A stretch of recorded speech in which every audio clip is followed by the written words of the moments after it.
Visakha old సిటీకి ఎంతో ప్రాముఖ్యత ఉంది. ఇక్కడ ఎన్నో చారిత్రక భవనాలు ఉన్నాయి. విశాఖ స్మార్ట్ సిటీగా అభివృద్ధి చెందుతున్నా సరే పాత నగరం మాత్రం వెనుకబడి ఉందనే చెప్పాలి. ప్రజా ప్రతినిధులు తమ గోడు పట్టించుకోవడం లేదని ఇక్కడ ప్రజలు ఫైర్ అవుతున్నారు.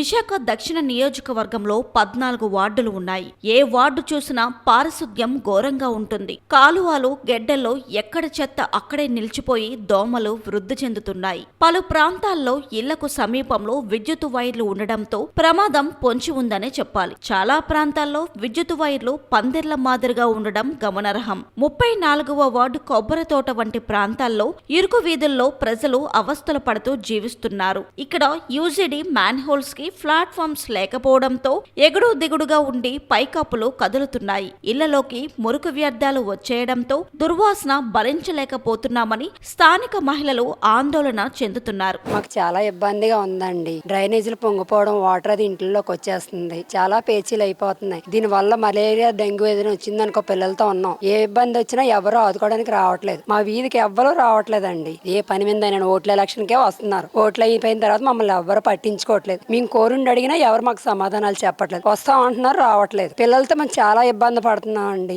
ఈ గతుకులు రోడ్లు ఇలా వేసేస్తున్నారు, అలా పోతున్నారు. ఏది సమయంగా చేయట్లేదు. ఈ వీధికి చాలా విరిగ్గా ఉంటున్నాయండి. ఈ విరికి వీధుల్లోని మళ్ళీ గట్లు వేస్తున్నారు. హద్దుల్లోకి ఏ రాత్రి అప్పుడు ఎవరు తాగిసి వచ్చినా, ఏ ముసలు వచ్చినా పడిపోయి చనిపోతారేమో అదో భయం అండి. దయచేసి మా మీద దయ చూపించి ఒక రోడ్డు వేయించి డ్రైనేజీలు కూడా కొంచెం బాగు చేయించండి.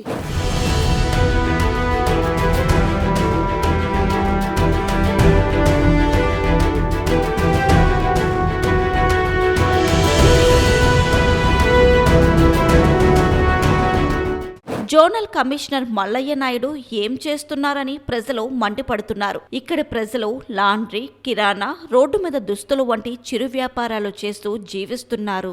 దక్షిణ నియోజకవర్గంలో జగదంబ జంక్షన్, ద్వారకా నగర్, సూర్యాబాగ్ వంటి కొన్ని ప్రాంతాలు మాత్రమే సంపన్న ప్రాంతాలు ఉన్నాయి. ఇక పాత పోస్టాఫీస్, ఫెర్రీ రోడ్, వెలంపేట, పూర్ణ మార్కెట్, కొబ్బరి తోట, అల్లీపురం తదితర ప్రాంతాలు ఇప్పటికీ చాలా వెనుకబడి ఉన్నాయని ప్రజలు వాపోతున్నారు. సురక్షిత తాగునీరు సైతం దొరకదనే చెప్పాలి. వెలంపేటలో ఉన్న ఇందిరాగాంధీ మున్సిపల్ స్టేడియం ఎటువంటి అభివృద్ధికి నోచుకోవడం లేదు. అల్లీపురం, ఫిషింగ్ హార్బర్, జాలర్పేట వంటి ప్రాంతాలకు ఇప్పటికీ ఆర్టీసీ బస్ సదుపాయం లేదు. ఇక పోర్టు కాలుష్యం బెడద గురించి ఎంత చెప్పినా తక్కువే అవుతుంది. అభివృద్ధికి దూరంగా ఉన్న దక్షిణంలో ఎమ్మెల్యే వంశీ ఫ్లెక్సీలకు మాత్రం కొదవలేదు. అల్లీపురం మెయిన్ రోడ్ లో యూజీడీ మ్యాన్హోల్ ప్రమాదభరితంగా ఉన్నా సరే పట్టించుకునే నాదుడే కరువయ్యాడు.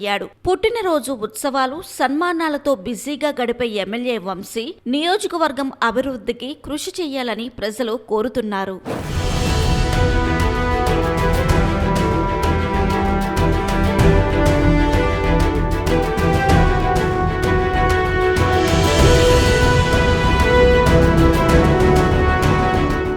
వాస్పల్లి గణేష్ కుమార్ 10 ఏళ్లు ఎమ్మెల్యేగా పనిచేశారు. ప్రస్తుత ఎమ్మెల్యే వంశీకృష్ణ శ్రీనివాస్ గెలిచి 18 నెలలు కావస్తుంది.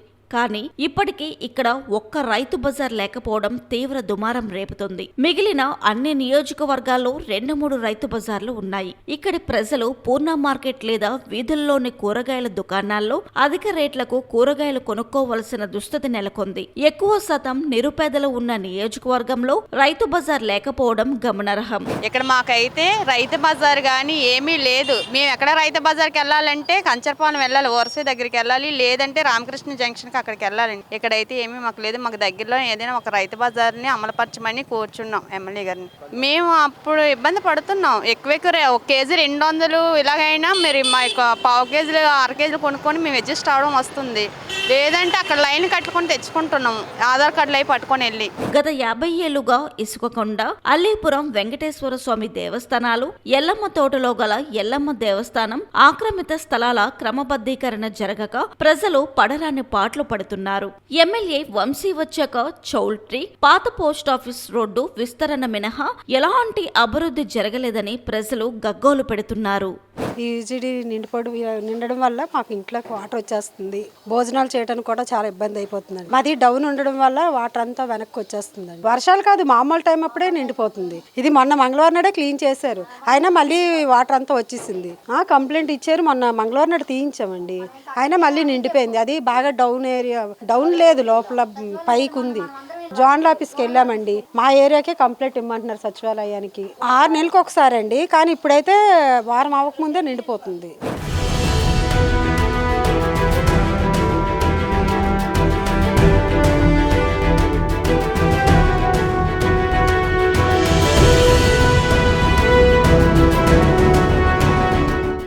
విశాఖపట్నం రాష్ట్ర ఆర్థిక రాజధానిగా, స్మార్ట్ సిటీగా ఎంతో అభివృద్ధి సాధిస్తుంది. కానీ రాష్ట్రంలో ఎన్ని ప్రభుత్వాలు, ఎంతమంది పాలకులు మారినా విశాఖ దక్షిణ నియోజకవర్గం వెనకబడిపోయిందని చెప్పాలి. ఇక్కడ గతంలో వాసుపల్లి గణేష్ కుమార్ 10 సంవత్సరాలు ఎమ్మెల్యేగా చేశారు. ప్రస్తుతం వంశీకృష్ణ జనసేన ఎమ్మెల్యే గారు గెలిచి 2 సంవత్సరాలు దాటిపోతుంది. కానీ విశాఖ దక్షిణ నియోజకవర్గం ఎక్కడ సమస్యలు మాత్రం అక్కడే ఉన్నాయని ప్రజలు ఆరోపిస్తున్నారు, వాపోతున్నారు. ఇక విశాఖ దక్షిణలో ఇల్లు పిచ్చుగూళ్ళ ఉంటాయి, ఇరుకు వీధులు, రాకపోకలు కూడా చాలా ఇబ్బంది. అలాగే యూజీడీ లీక్ అవుతుంది. పారిశుద్ధ్యం అయితే చెప్పక్కర్లేదు, కాలువలు పొంగిపోతాయి, గడ్డలు పొంగి పొరులుతున్నాయి. దోమలు, విపరీతమైన దోమలు పెడతా, మలేరియా వంటి విష జ్వరాలు ప్రబలుతున్నాయని ఆందోళన వ్యక్తం చేస్తారు. అలాగే మనం ప్రస్తుతం విశాఖ దక్షిణ అల్లిపురంలో ఉన్నాం. ఈ అల్లిపురం ప్రాంత ప్రజలు ముఖ్యంగా బస్సు సదుపాయం లేదని చాలా మంది మహిళలు ఇబ్బంది పడుతున్నారు. అలాగే విశాఖలో అన్ని నియోజకవర్గం రైతు బజార్లు, విశాఖ దక్షిణంలో మాత్రం ఒక్క రైతు బజార్ లేదు. నిజమైన పేదలందరూ నివసించేది విశాఖ దక్షిణ నియోజకవర్గంలోనే. ఇంతవరకు ఒక్క రైతు బజార్ లేకపోవడం వల్ల టమాటా, ఉల్లిపాయలు వంటి రేట్లు పెరిగినా, ప్రభుత్వం సబ్సిడీతో అందించినా తమకు అందట్లేదు. ఎందుకంటే ఇక్కడ దక్షిణంలో రైతు బజార్ లేకపోవడం వల్ల వీళ్ళు రైతు బజార్కి వెళ్ళాలంటే విశాఖ తూర్పు లేదంటే ఉత్తర పశ్చిమ నియోజకవర్గంలో ఉన్న పెదవాల్తేరు, గోపాలపట్నం, సీతంనగర్ రైతు బజార్కి వెళ్లాల్సి వస్తుందని ఇబ్బంది పడుతున్నారు. ఇప్పటికైనా విశాఖ దక్షిణ నియోజకవర్గ సమస్యలని పరిష్కరించాలని ప్రజలు ముక్త కంఠంతో కోరుతున్నారు. వీడియో జర్నలిస్ట్ సూర్యతో శ్రీనివాస్, VBC టీవీ, విశాఖపట్నం.